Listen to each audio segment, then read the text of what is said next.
وما من دابة في الأرض إلا على الله رزقها ويعلم مستقرها ومستودعها كل في كتاب مبين وهو الذي خلق السماوات والأرض في 6 أيام وكان عرشه على الماء ليبلوكم أيكم أحسن عملا وَلَئِنْ قُلْتَ إِنَّكُمْ مَبْعُوثُونَ مِنْ بَعْدِ الْمَوْتِ لَيَقُولَنَّ الَّذِينَ كَفَرُوا إِنْ هَذَا إِلَّا سِحْرٌ مُبِينٌ وَلَئِنْ أَخَّرْنَا عَنْهُمُ الْعَذَابَ إِلَى أُمَّةٍ مَّعْدُودَةٍ لَيَقُولُنَّ مَا يَحْبِسُهُ أَلَا يَوْمَ يَأْتِيهِمْ لَيْسَ مَصْرُوفًا عَنْهُمْ وَحَاقَ بِهِمْ مَا كَانُوا بِهِ يَسْتَهْزِئُونَ۔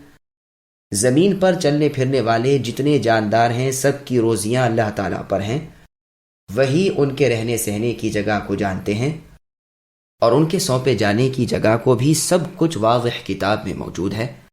اللہ ہی وہ ہے کہ جنہوں نے 6 دن میں آسمان و زمین کو پیدا کیا، اور اللہ کا عرش پانی پر تھا تاکہ وہ تمہیں آزمائے کہ تم میں سے اچھے عمل والا کون ہے۔ اگر آپ اے نبی ان سے کہیں کہ تم لوگ مرنے کے بعد اٹھا کھڑے کیے جاؤ گے تو کافر لوگ پلٹ کر جواب دیں گے کہ یہ تو نرا صاف صاف جادو ہی ہے، اور اگر ہم ان سے عذاب کو گنی چنی مدت تک کے لیے پیچھے ڈال دیں تو یہ ضرور پکار اٹھیں گے کہ عذاب کو کون سی چیز روکے ہوئے ہے۔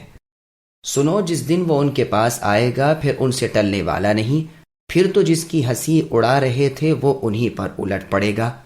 سامعین، اب ان آیتوں کی تفسیر سماعت کیجئے۔ اللہ تعالیٰ تمام مخلوقات کے کفیل اور ذمہ دار ہیں۔ اللہ تعالیٰ ساری مخلوقات جو چھوٹی بڑی یا خشکی و تری میں ہیں ان سب کے رزق کے ذمہ دار ہیں۔ وہی ان کے چلنے پھرنے، آنے جانے اور ٹھہرنے رہنے سہنے اور جائے موت اور رحم میں رہنے کی جگہ کو جانتے ہیں۔ ابن ابی حاتم رحمہ اللہ نے اس جگہ مفسرین کے اقوال ذکر کیے ہیں، واللہ عالم۔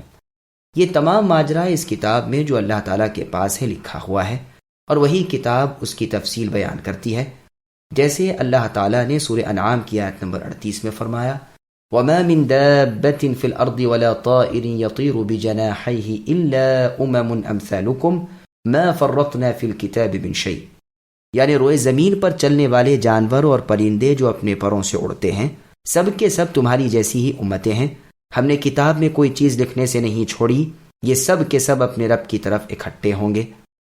اور سورہ انعام کی آیت نمبر 59 میں فرمایا، وَعِندَهُ مَفَاتِحُ الْغَيْبِ لَا يَعْلَمُهَا إِلَّا هُوَ، یعنی غیب کی کنجیاں بھی اللہ ہی کے پاس ہیں اور انہیں اللہ کے سوا کوئی دوسرا نہیں جانتا۔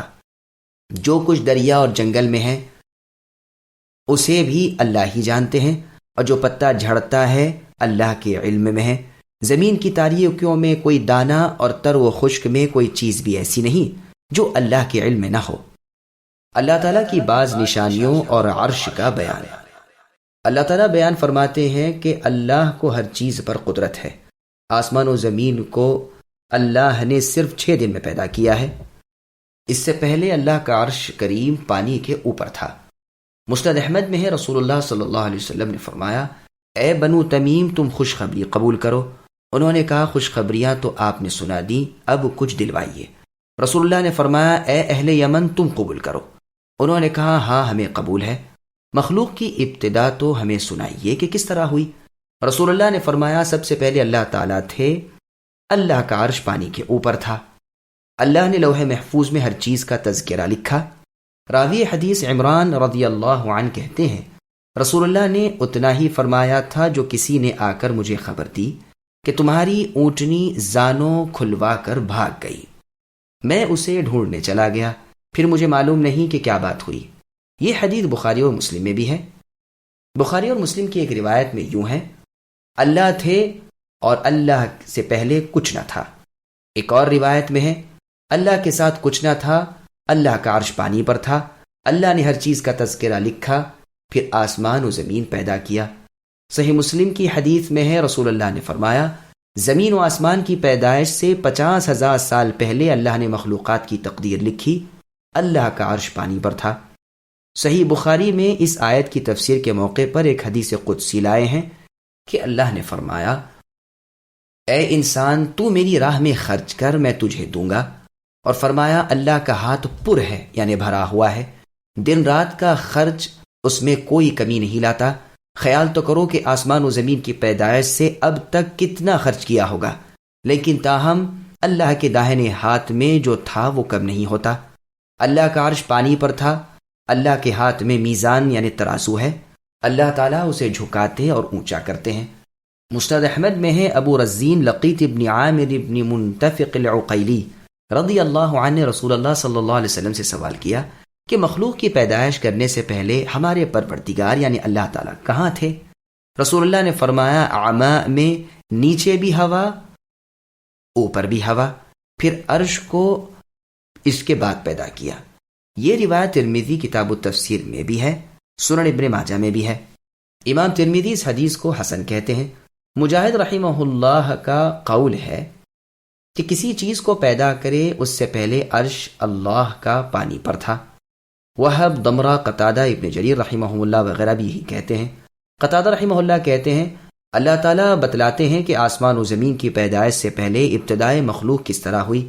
ربیع ابن انس کہتے ہیں اللہ کا عرش پانی پر تھا، جب آسمان و زمین کو پیدا کیا تو اس پانی کے 2 حصے کر دیے، آدھا عرش کے نیچے، یہی بحر مسجور ہے۔ ابن عباس رضی اللہ عنہما فرماتے ہیں بوجہ بلندی کے عرش کو عرش کہا جاتا ہے۔ سعد طائی رحمہ اللہ فرماتے ہیں کہ عرش سرخ یاقوت کا ہے۔ محمد ابن اسحاق رحمہ اللہ فرماتے ہیں اللہ اسی طرح تھے جس طرح اللہ نے اپنے نفس کریم کا وصف کیا، اس لیے کہ کچھ نہ تھا، پانی تھا، اس پر عرش تھا، عرش پر ذو الجلال والاکرام اللہ تعالیٰ تھے، ذو العزت والسلطان، ذو الملک والقدرت، ذو العلم والرحمت والنعمہ، جو چاہے کر گزرنے والے۔ انسان کی پیدائش کا مقصد خالق و مولا اللہ تعالیٰ کی عبادت کرنا ہے۔ پھر آگے اللہ فرماتے ہیں کہ آسمان و زمین کی پیدائش تمہارے نفع کے لیے ہے اور تم اس لیے ہو کہ اسی ایک خالق اللہ کی عبادت کرو، اللہ کے ساتھ کسی کو شریک نہ کرو۔ یاد رکھو تم بیکار پیدا نہیں کیے گئے۔ چنانچہ اللہ نے سورہ صاد کی آیت نمبر 27 میں فرمایا آسمان و زمین اور ان کے درمیان کی چیزیں باطل پیدا نہیں کی، یہ گمان تو کافروں کا ہے اور کافروں کے لیے آگ کی ویل ہے۔ اور سورہ مؤمنون کی آیت نمبر 115 میں اللہ نے فرمایا افحسبتم انما خلقناکم عبثا، کہ اے انسانوں کیا تم یہ سمجھ بیٹھے ہو کہ ہم نے تمہیں عبث یعنی بیکار میں یوں ہی پیدا کیا ہے اور یہ کہ تم ہماری طرف لوٹائے نہ جاؤ گے؟ اللہ جو سچے مالک ہیں وہی حق ہیں، اللہ کے سوا کوئی عبادت کے لائق نہیں، وہ عرش کریم کے رب ہیں۔ اور سورہ ذاریات کی آیت نمبر 56 میں ہے، جس کا ترجمہ ہے انسانوں اور جنوں کو میں نے صرف اپنی عبادت کے لیے ہی پیدا کیا ہے۔ وہ اللہ تمہیں آزما رہے ہیں کہ تم میں سے اچھے عمل والے کون ہیں، یہ نہیں فرمایا کہ زیادہ عمل والے کون ہیں، اس لیے کہ عمل حسن وہ ہوتا ہے جس میں خلوص ہو اور شریعت محمدیہ صلی اللہ علیہ وسلم کی تابعداری ہو۔ ان دونوں باتوں میں سے اگر ایک بھی نہ ہو تو وہ عمل بیکار اور غارت ہے۔ مرنے کے بعد دوبارہ زندہ ہونا۔ پھر آگے اللہ فرماتے ہیں کہ اے نبی اگر آپ انہیں کہیں کہ تم مرنے کے بعد بھی جینے والے ہو، جس خالق نے تمہیں پہلی بار پیدا کیا ہے وہ دوبارہ بھی پیدا کریں گے، تو صاف کہہ دیں گے کہ ہم اسے نہیں مانتے، حالانکہ قائل بھی ہیں کہ زمین و آسمان کے پیدا کرنے والے اللہ ہی تو ہیں، جیسا کہ اللہ نے سورہ لقمان کی آیت نمبر 25 میں فرمایا۔ ظاہر ہے کہ شروع جس پر گراں نہ گزرا اس پر دوبارہ کی پیدائش کیسے گراں گزرے گی؟ یہ تو بنسبت اول بار کے بہت ہی آسان ہے۔ چنانچہ اللہ نے سورہ روم کی آیت نمبر 27 میں فرمایا وَهُوَ الَّذِي يَبْدَأُ الْخَلْقَ ثُمَّ يُعِيدُهُ وَهُوَ أَهْوَنُ عَلَيْهِ، اللہ ہی نے پہلی پیدائش شروع میں کی، وہی دوبارہ پیدائش کریں گے، اور یہ تو اللہ پر نہایت ہی آسان ہے۔ اور سورہ لقمان کی آیت نمبر 28 میں ہے، جس کا ترجمہ ہے کہ تم سب کا بنانا اور مار کر جلا دینا مجھ پر ایسا ہی ہے جیسا کہ ایک جان کا۔ لیکن یہ لوگ اسے نہیں مانتے تھے اور اسے کھلے جادو سے تعبیر کرتے تھے، کفر و عناد سے اس قول کو جادو کا اثر خیال کرنے لگ جاتے تھے۔